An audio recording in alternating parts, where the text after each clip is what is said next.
আসসালামু আলাইকুম। ঘরে থাকা অল্প কিছু উপকরণ দিয়ে আজই তৈরি করে ফেলুন চিকেন ফ্রাই।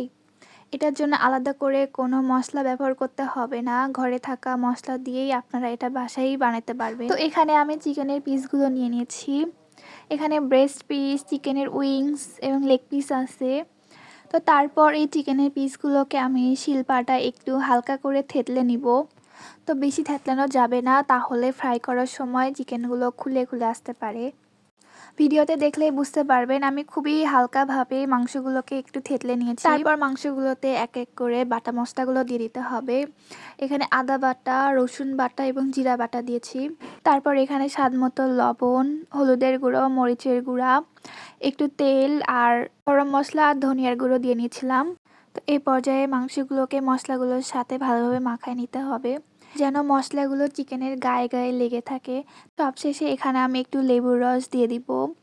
লেবুর রসটা দিলে চিকেনটা ভালোভাবে ম্যারিনেট হবে, আলাদা একটা ফ্লেভার অ্যাড হবে এই লেবুটার জন্য, আর স্মেলটা অনেক সুন্দর আসবে।